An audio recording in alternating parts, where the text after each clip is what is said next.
The Starfleet life with the USS Dauntless. Are you brave enough to be a Starfleet officer?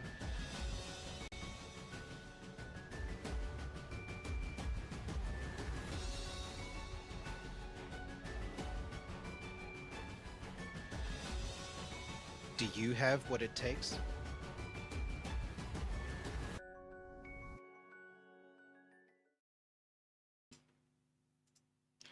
Greetings. I'm Admiral Swart, Commanding Officer of the USS Dauntless, and this is the briefing with the Admiral for Stardate -25-1787.1. I am the Admiral in question, and today we're going to be talking about Starfleet as a career. But before we do that, let's do the regular housekeeping, which is to say that we record these sessions every Tuesday at 12:30 South African Standard Time here on the Dauntless Discord. If you are an active duty member of the Dauntless crew, you are welcome to join us in the chat and participate live. If you're not an active duty member of the Dauntless Discord, you are welcome to join us on YouTube. We do our best to stream live to YouTube as well, platform permitting. It seems to be working right now, and you're welcome to participate in the chat there as well. If you want me to respond to a question or a comment that you've made during the session, please make sure that you @tag me so that when I'm scrolling up through the chat, I can see it highlighted and I know that that is for my attention as opposed to for the attention of the chat in general, which I will probably read later afterwards after we're done. But if you want to make sure that it gets my attention during the Q&A section at the end of the presentation, that's how you do it. Make sure that you @tag me in your comment. But who am I? Why are we here? What's this for? The USS Dauntless is a future-focused advocacy and action group that is at its core a Star Trek fan club.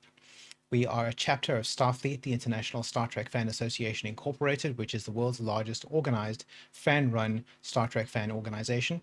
And we are the chapter that is based in Cape Town, South Africa.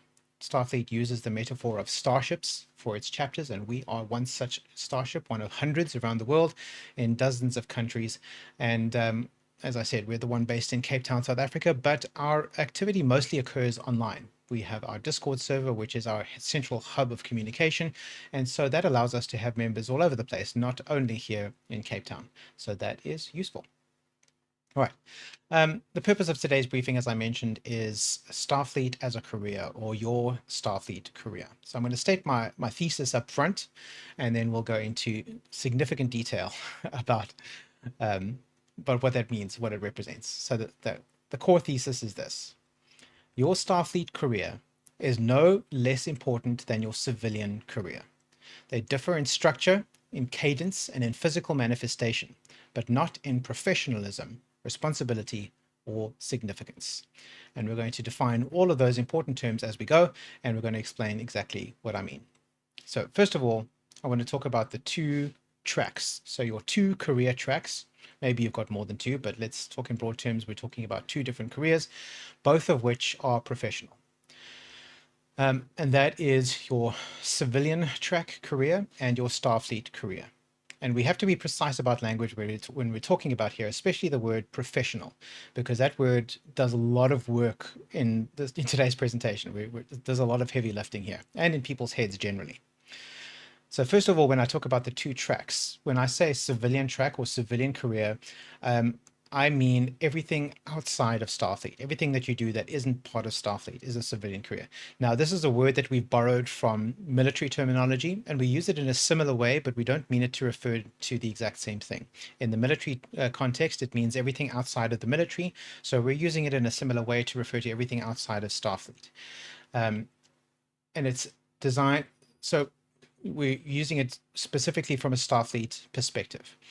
And so in our context, it doesn't mean not military. It doesn't mean less serious. It simply means not Starfleet, which means that somebody's civilian track or civilian career could be corporate, could be freelance, creative, academic, could be emergency services, or crucially to our usage of the word here, and I want to state this up front, it could also mean military.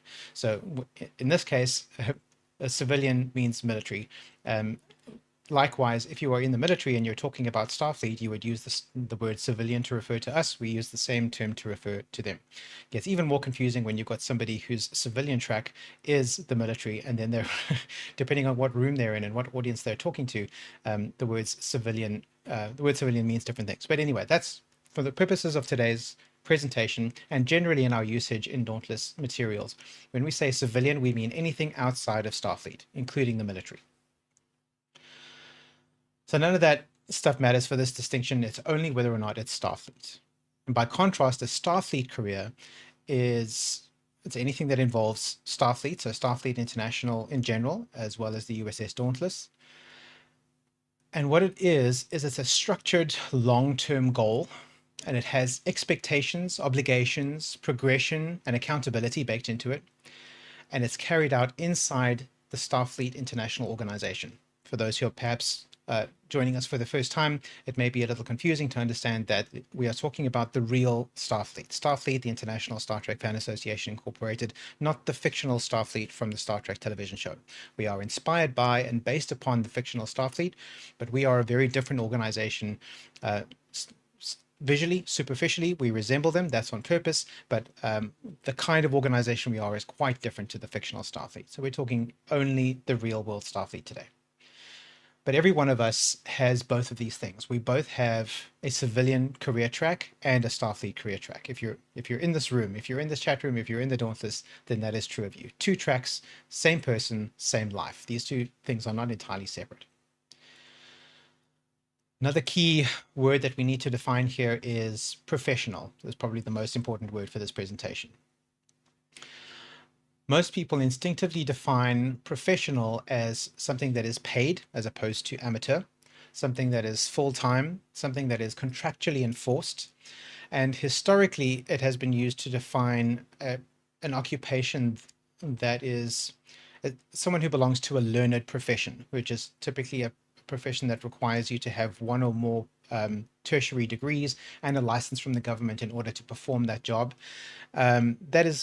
It's largely an archaic definition these days. People don't really use it in that way anymore, but it still lurks around. That's not how we're using it at all. We're using a much more modern definition of the word professional here.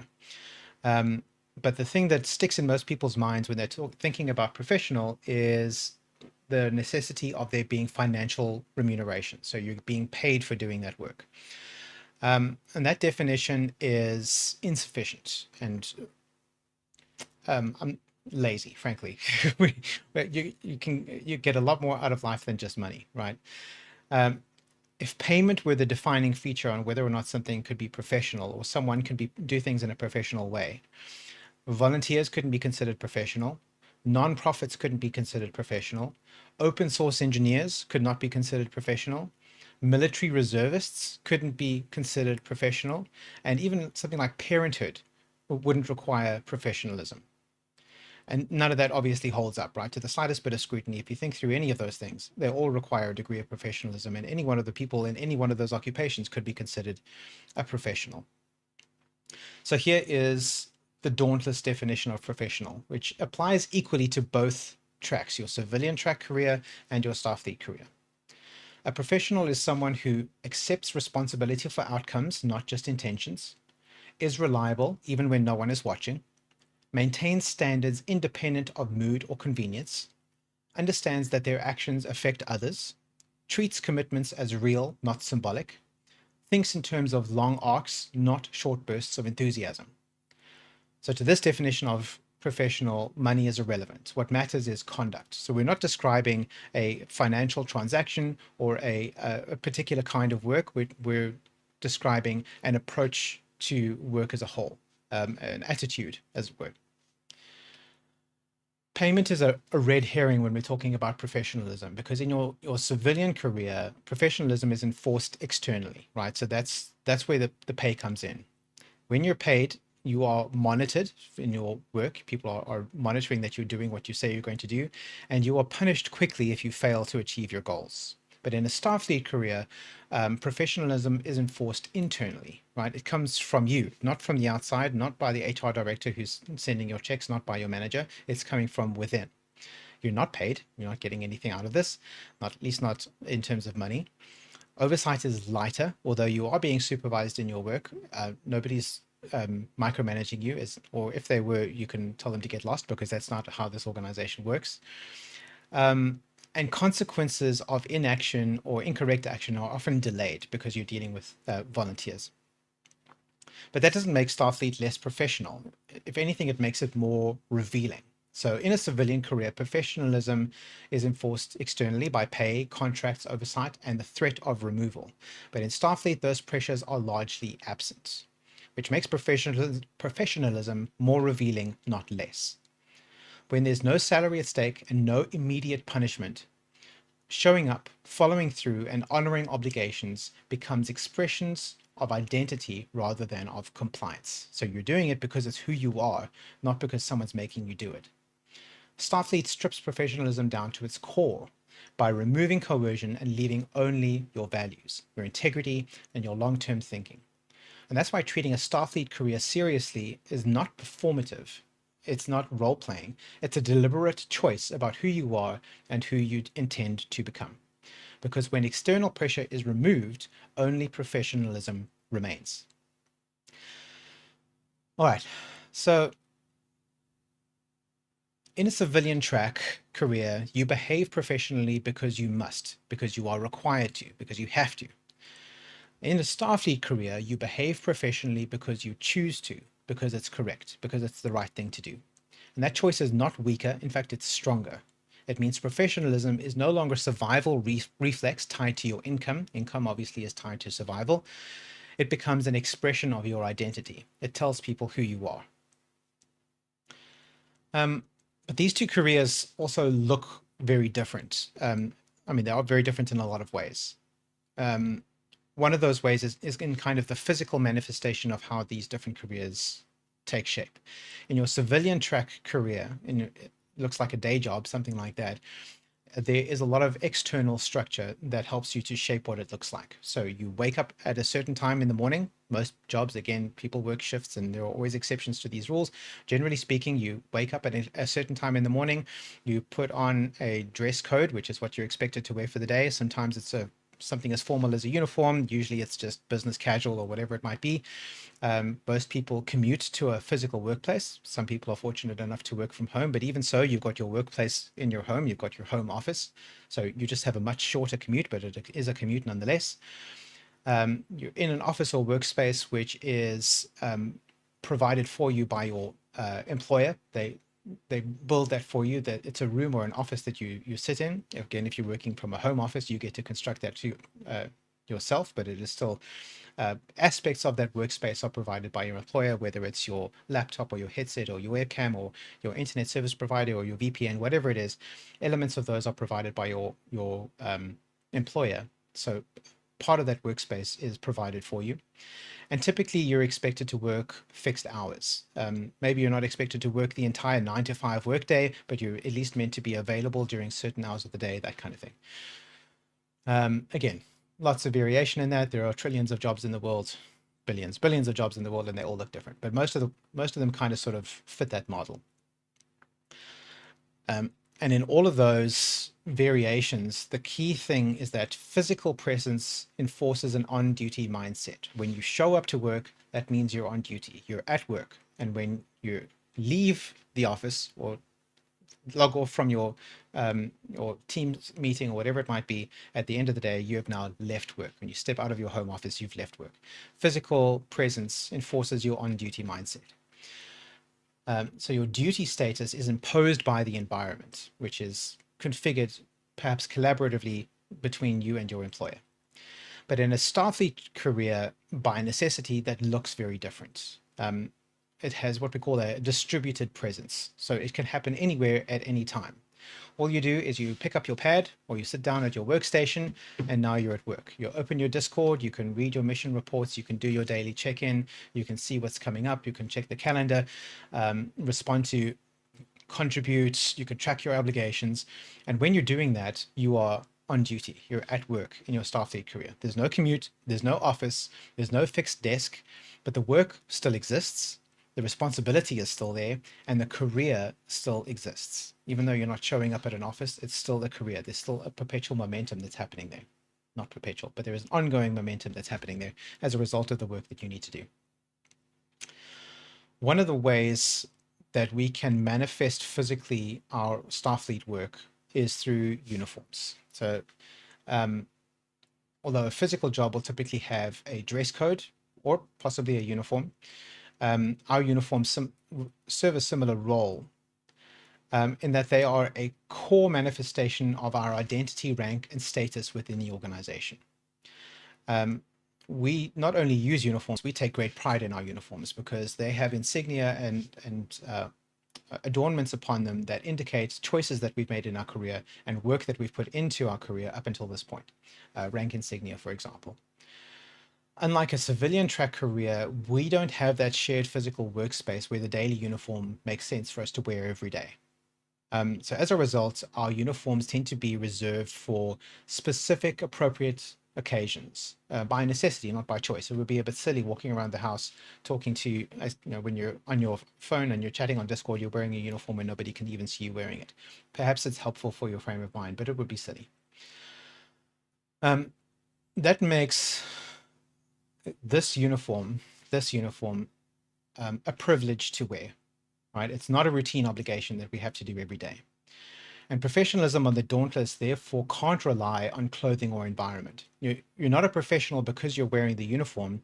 You wear the uniform because you're a professional. So there's a moment I want you to imagine. It's not quite a thought experiment, but if you imagine this situation. On the rare occasions when you do wear the uniform, when you have a reason to slip on the blacks and grays and stand in front of the mirror and look at yourself in that uniform, and you notice the glint in your collar and you polish the shine on your comm badge, there's for a moment, and there's no ambiguity, that you see the pips, you see the comm badge, and in that reflection you're reminded that this is not hypothetical, it's not pretend, and it's not casual, but there's something else there too. And in that moment you are reminded that you matter, that you're part of something larger than yourself. And that thing is a part of you too. Uniform doesn't just represent responsibility, it represents belonging, right? It says that you have a place here, your contribution counts, and your presence changes the shape of the whole. And then you take the uniform off again. Now, most of your Starfleet career is lived without that visual reinforcement, without that physical uniform on your body. But what that mirror showed you doesn't disappear when the uniform does. The identity remains, the responsibility remains, and so does the quiet knowledge that you are not doing this alone and that you're not doing it for nothing. That's why professionalism here has to be internal. It has to come from within, because the meaning doesn't come from what you wear. It doesn't come from where you are. It doesn't come from where you sit. It comes from what you carry forward when you're not wearing the uniform. So how do we do that sort of in our heads? How do we switch from an off-duty to an on-duty state?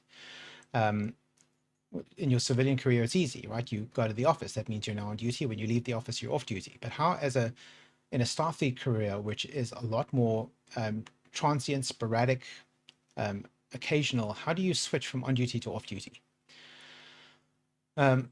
Civilian careers can use those external environmental triggers, but Starfleet careers require internal activation. So it's not about motivation. I'm not a big fan of motivation in general, you know that. It's about consistency. But what we can do to trigger that on-duty to off-duty activation is by invoking deliberate state change. So how might a Dauntless crew member go on duty? You're on duty the moment you intentionally engage with Starfleet as a responsibility, not as entertainment, right? So this happens when you open Discord with intent, knowing that you're going to interact with the crew. You read the messages operationally, not casually. You're not just doom scrolling. You want to see what it is that people are saying.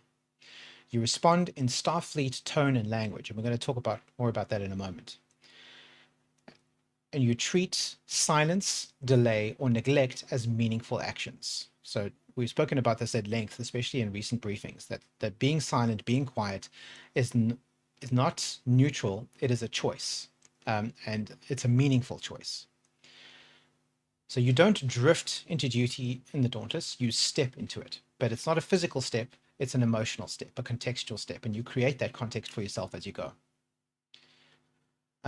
Another way to think about it is in terms of time anchors. So a Starfleet duty is not a daily 9 to 5. We have our shifts, alpha, beta, and gamma shifts on board, which was a mechanic that we set up years ago with the intention of I can't even remember what the intention was. It never really got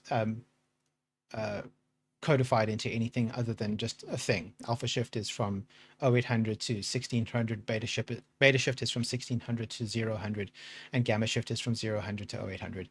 Other than it doesn't mean anything. It did at one point, it was intended to, but then it never came to fruition. So that is not a meaningful structure in which we can measure our duty. There's no temporal anchor that we can hook onto for those kinds of duty shifts. Instead, it's frequent, intentional micro engagement. You log in, you check your messages, you respond to the messages, you log out. That's it. You've put in some time in Starfleet. A couple hours later, you check again, and you do the same thing again. That evening, you attend a mission, a couple of hours, and you're done. It's those brief moments of interaction that is your office hours when you're a Starfleet officer. So your morning check-in on the bridge, which Master Chief Kotze is usually pretty devoted at doing. He does it almost every day. I try to remember to do that when I can. It's reading the mission logs. So the mission reports are available for anybody to see if you want to see it. It's responding to ops requests. So if you've been allocated a task on the ops board, it's picking up that task and either acknowledging that you've done it, asking for an extension, letting them know that it's not complete yet, that kind of thing. It's reviewing your obligations, going through what it is that's expected of you, and making sure that you've seen to all of those things, that kind of thing. Those short engagements, but real responsibility. But let's talk more about that language as a duty shift. So this doesn't mean that when we're talking on the Dauntless Discord that every interaction needs to be stiff or humorless or Android style or anything like that.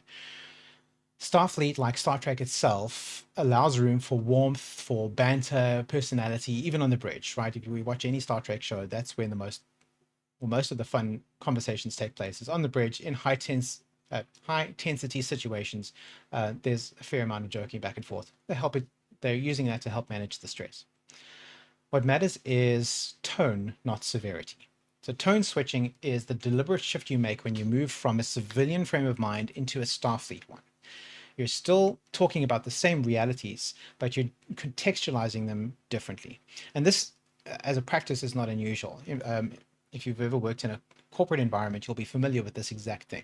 So in the corporate space, we will use the word space instead of environment for starters, but they'll do it constantly. So a meeting becomes a sync or a stand-up. A problem becomes a blocker.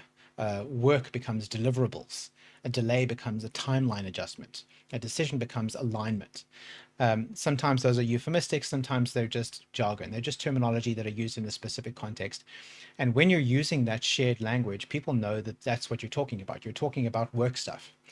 When you shift to a different linguistic tone, then we know that we're now having a personal conversation, even though we're in the workspace, maybe on lunch or whatever. No one accuses a corporate team of role-playing. They understand that the shared language signals shared context. And the Starfleet language functions the same way.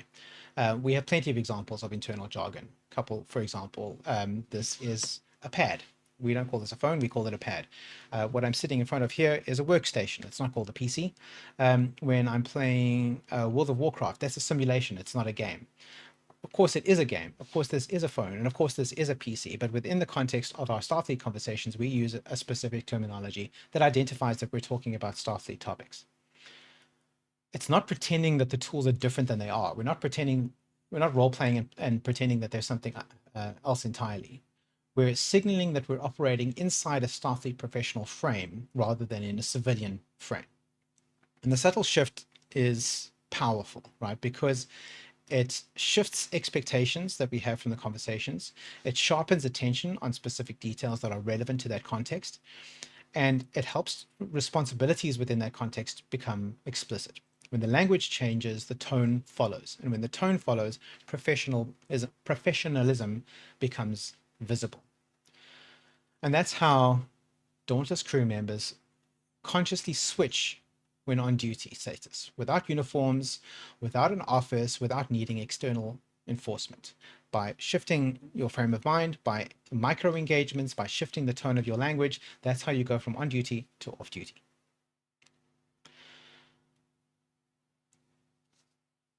All right, next point, cadence of engagement, right? So when we're talking about how we engage with our duties in a civilian track career versus a Starfleet career, again, that I've already mentioned that they look quite different in terms of how that looks, right? In a civilian engagement, you've got your daily physical presence, you're at the office, you have your rigid schedules, typically dictated by somebody else. If you're fortunate if you have a say in setting up your own schedule, and relatively low flexibility. In a Starfleet career, your daily routine is awareness, check-ins, and engagement. So you're just being aware of what's going on. You're monitoring the Discord to see what's happening there. You're checking in with people that need checking in with, and you're engaging with people about what's going on. Your weekly cadence is more like focusing on your priority 2 and 3 missions. So those are time and place commitments. Most of the stuff we do isn't limited to a specific time and place, but missions are. Those are discrete events that take place in the real world. Sometimes online, sometimes out in person, and those are your priority 2 and 3 missions, and those require your attention on a weekly basis. And then you've got a periodic basis, which is your priority 1 missions that require in-person attendance at a specific day on a specific time. That's not absence of duty, not needing that 9 to 5 sitting in a room. It is a concentration of duty. So we're able to focus our attention on those specific moments that require our attention instead of having to just be there all the time. When we say that a Starfleet career involves less constant physical presence, we aren't describing an absence of duty, but the concentration of duty. Responsibility isn't spread thinly across long enforced hours, 9 to 5, 5 days a week. It's compressed into intentional moments of engagement, where attention and judgment and follow through matter more than the time spent. So we don't count the number of hours that you spend doing the work. We just want to see that it's happened, right? A short check-in done properly is worth more than hours of passive presence. Just sitting on Discord, being online, doesn't really do anything for anyone unless you're engaging, unless you're having a conversation, you're talking to people and being part of the conversation. This model demands a higher level of awareness, demands out of each of us, because we are not carried by routine, right? We can't just show up on a Monday morning and be present and get paid for that. That's not how it works here. You have to choose to enter duty. You have to recognize when your actions or inaction have consequences. Again, inaction is not neutral. It is a choice that has consequences, and to act accordingly. The work is intermittent, but the responsibility is continuous. Let's talk about stability and rewards. And those are key differences between civilian track and Starfleet careers. So in your civilian track, your stability and reward comes from income. So your job provides financial stability and enables your survival. Very important. Enables your independence and planning, allows you to plan for the future, but it also creates an immediate external pressure to comply. Not only is it providing you resources, you have to give back in response, and you have to do it according to somebody else's requirements. Job security exists, but is typically conditional. The stability only persists as long as you are meeting expectations, which ties professionalism in that context to continued employment, right? So you have to be meeting the expectations in order to stay employed. And that's why you have to remain professional in that context in order to retain that employment.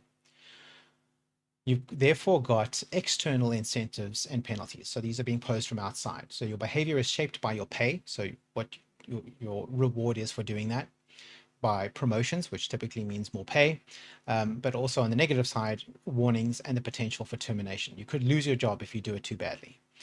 The consequences are explicit and immediate, typically immediate, relatively immediate. In a Starfleet career, it looks quite different. So your purpose is engagement that's driven by meaning rather than necessity. Nobody's demanding that you do this. We're asking nicely that you do it, but it's up to you whether you do it. But you're anchoring your effort to your values instead of your compensation. Nobody's paying you to do it. You're doing it because you think it's important.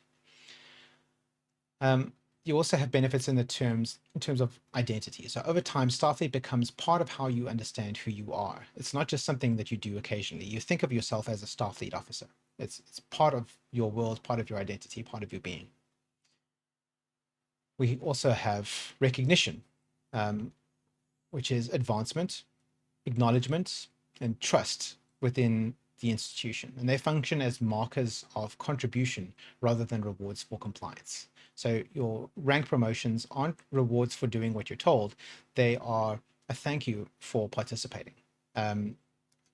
Advancement through elevation to higher levels of responsibility are recognition of your skill and dedication over time and the trust the organization has in you to do more than you're currently doing. It provides belonging, and the stability in this instance comes from being part of a persistent community with shared standards and mutual reference and mutual reliance. Nobody's threatening to kick you out if you don't do your job, right? We need you to, on the Dauntless anyway, we need you to maintain a standard level of engagement, but that's very low, right? We don't ask very much. And even if you are not able to meet the Dauntless minimum standards of engagement, that doesn't mean you can't be part of the Starfleet community. It just means that you'll probably be more comfortable somewhere else in a different part of that community. But we also have continuity over time. So progress is measured across years rather than in monthly pay cycles, salaries, or biweekly wages, or whatever it might be, which emphasizes your long-term development and legacy. So a Starfleet career is built over decades, not in 2 or 5 year cycles. One pays the bills, the other one builds meaning. What about growth and mastery? So in the civilian track, promotions are something that you earn. Promotions to higher levels of responsibility, which typically comes with more pay. They will often permit you to get or enable you to get certifications, which are useful. Certifications make you more qualified, which then make promotions more likely, which basically looks like a skill ladder, right? So as you gain skills, you then learn more skill and learn more skill and more skill, and that skill ladder allows you to climb up the hierarchy within your organization or within your industry. A Starfleet career offers these same things, but often in ways that are difficult to attain in civilian environment. So you can more easily access opportunities to expand yourself as a volunteer rather than as a paid employee, because the organization is not investing more money in you.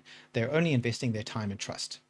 Not only, sounds like it's not a big deal. It is a big deal, but it means that they are more free to offer you opportunities to demonstrate your skill, your utility, and to build on yourself within a volunteer organization like Starfleet than you would be in a civilian track paid organization.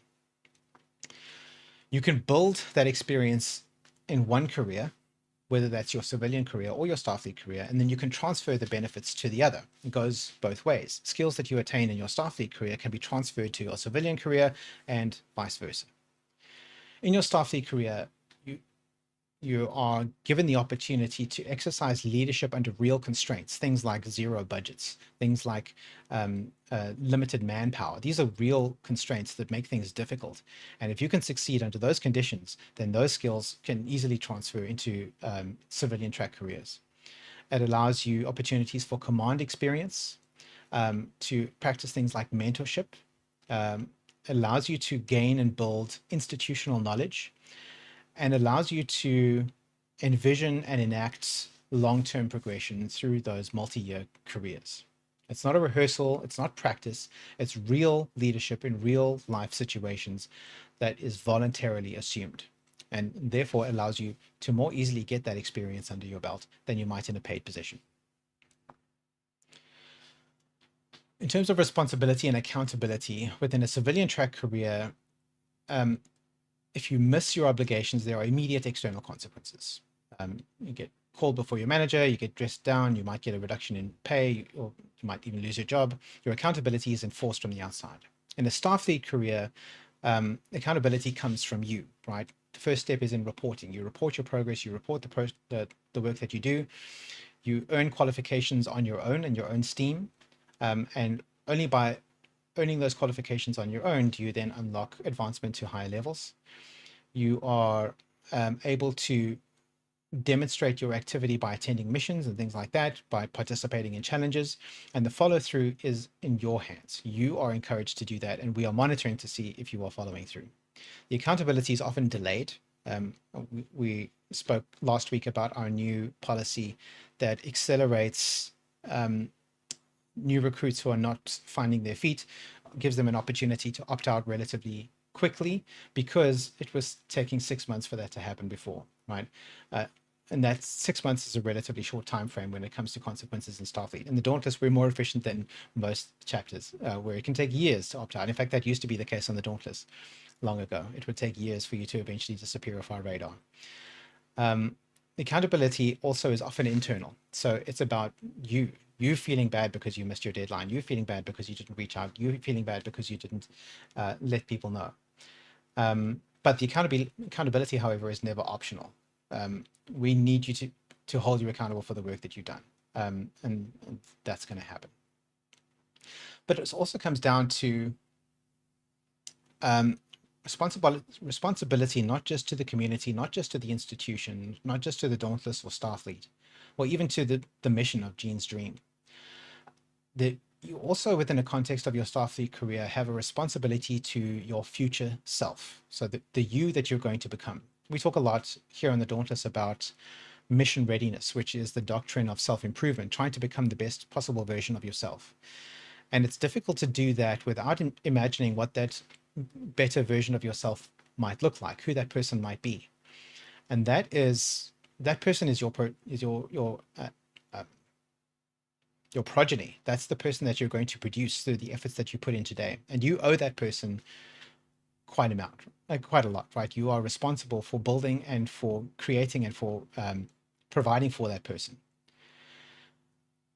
Bearing that in mind, neglect is not neutral. Every missed obligation moves you in a direction, whether you notice it or not.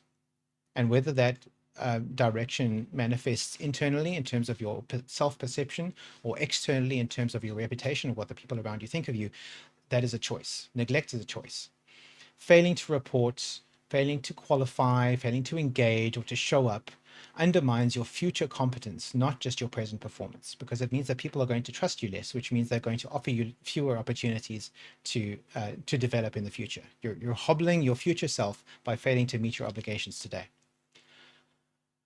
Reliability and credibility, which is very important, they erode quietly long before they collapse visibly. So even before people start to deliberately and obviously disadvantage you in terms of promotion or advancement opportunities, they're starting to notice that you're not making choices that lead you towards adopting or enforcing your own accountability. People notice that, and that sits in their brain, and it acts as a filter. Every time you do a thing, or every time you don't do a thing, then that it adds to your reputation in their minds. It's that social capital that we spoke about a few briefings back. In Starfleet, consequences are often delayed and internal, which makes them deeper rather than weaker, right? Just because it's not an immediate consequence of we're not going to pay you for doing this, like it would be in a civilian career, doesn't mean that those consequences aren't real. They definitely impacted the way that people will interact with you down the line, and that has meaningful consequences in a social organization, and all organizations are social. Professionalism here is enforced by integrity, not by fear of termination or loss of income. You are accountable not only to the organization and to your peers, but to the person you are becoming. Your reputation, you can think of your reputation as your ambassador to the world that you're building, right? Your reputation is your representative to everybody. And you're building that reputation every day by making the choices that you make. This makes your Starfleet career a long-term survival concern, not a casual pastime. Why survival? This is okay, I'm going to make a bit of a contentious claim here, but I will argue that making decisions in one aspect of your life, in one career, just because it's separate from your other career, doesn't mean that there isn't crossover, right? Building a reputation in Starfleet will, whether you know it or not, whether it's obvious or not, will bleed into your professional reputation in your civilian career. Even if that's just internally. if you know that you've let people down a lot in your Starfleet career and you carry that knowledge with you into your civilian career, that knowledge is going to sit in your head and is going to affect your performance. And it's going to bleed into the way that the people there see you too. Ensuring that you're meeting your obligations in both careers is equally essential. And even though your civilian track career is the only one that is directly linked to your survival in terms of your financial income, your Starfleet career influences that as well, even if it's only within your own head. But sometimes it's affected elsewhere as well. Sometimes somebody that you know in Starfleet turns out to be a co-worker in your civilian career and might have a say in advancement opportunities that you might have there. These things are not completely isolated. As much as we might want to keep them separate, then we live in a society, right? Everything influences everything else, and we can't keep them entirely separate. In Starfleet, integrity replaces fear of termination. And this is a survival level concern, not a hobbyist one. There is an objection that keeps coming up. I see it over and over again, especially in the Admiralty board in Starfleet. So this is no longer in the Dauntless. This is in broader Starfleet International. Whenever something is brought up that has a serious practical implication for the organization. Now, the organization is a corporation, a 501c7 corporation, currently registered in North Carolina, I think it is.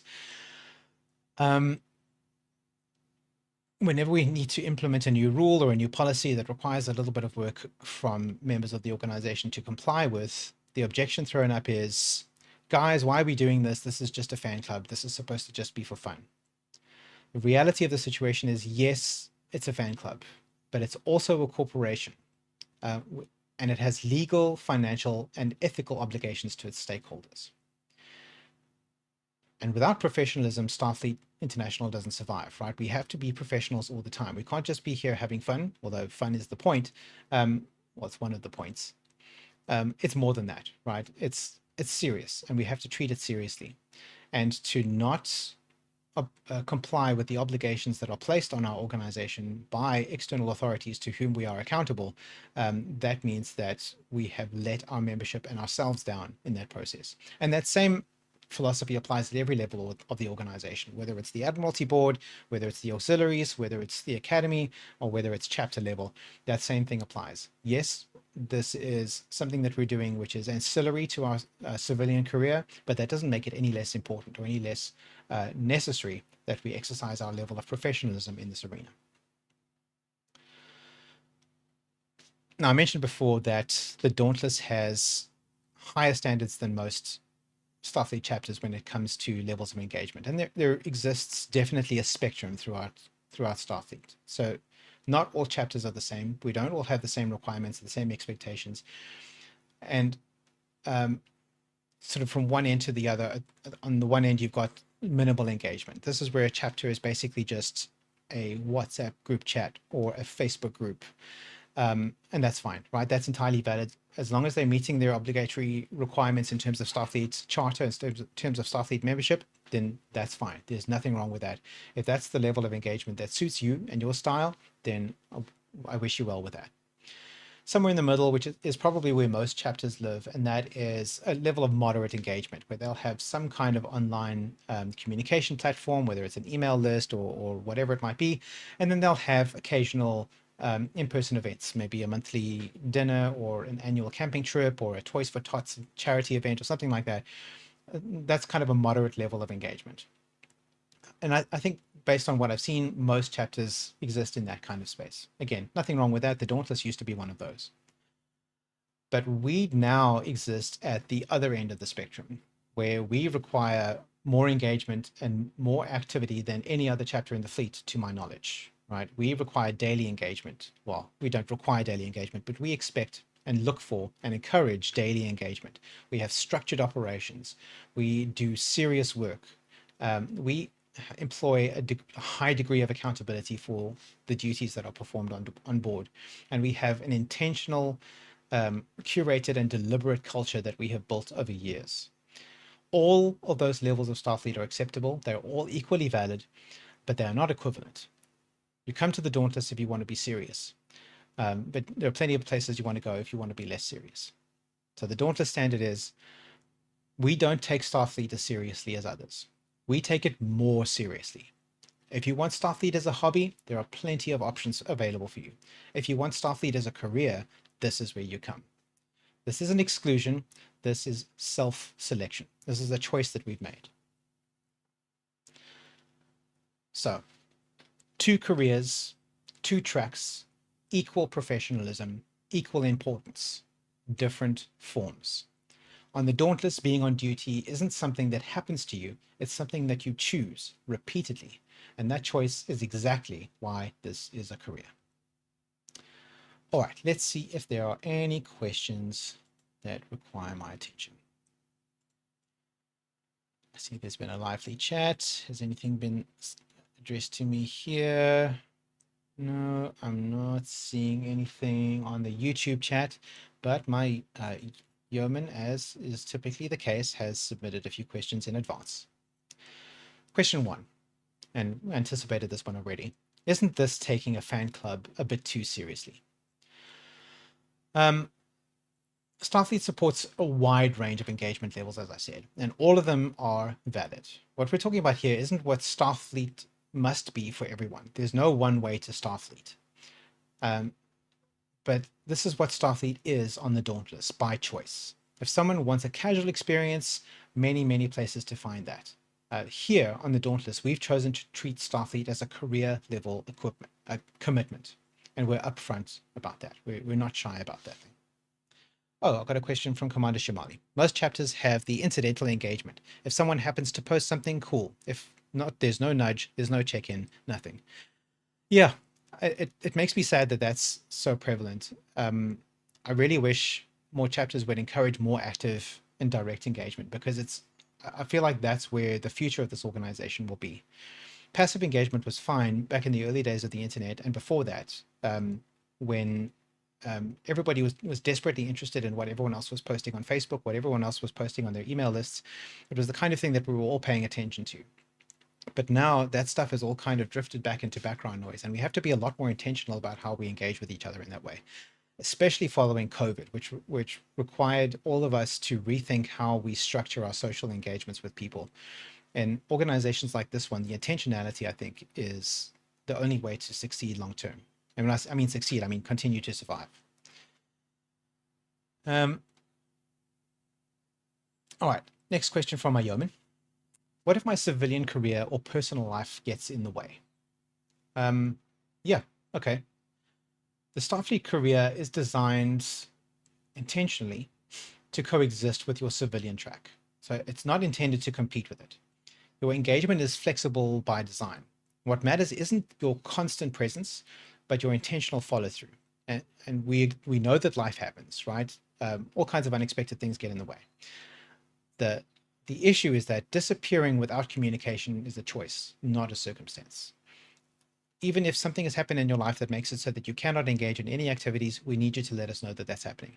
That engagement, that communication, that's where the professionalism starts. That's the base layer of professionalism, is keeping in contact. Building from there is a more engaged act of intentionality. But it's that being silent, that is a choice, and it's a choice to essentially sabotage your career. Next question. If it's unpaid, how can it really be a career? So payment enforces professionalism because you don't get paid if you don't behave a certain way. But it doesn't define professionalism. A career is something that you build over time through responsibility, growth, accountability, and identity. I would argue that identity is the most important aspect there. Starfleet meets those criteria. The fact that it's unpaid doesn't make it any less real.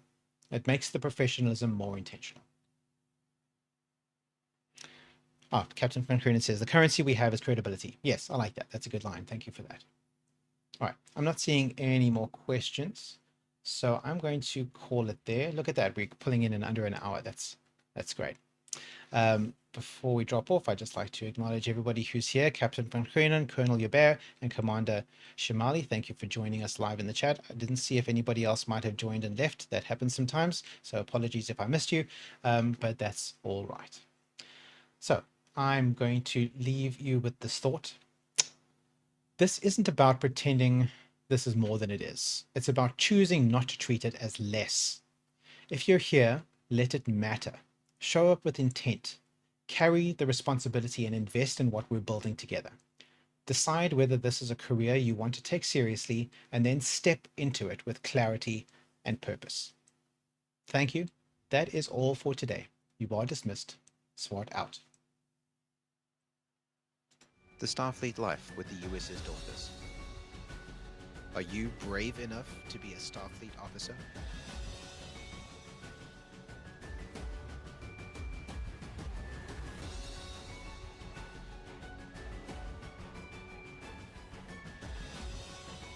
Do you have what it takes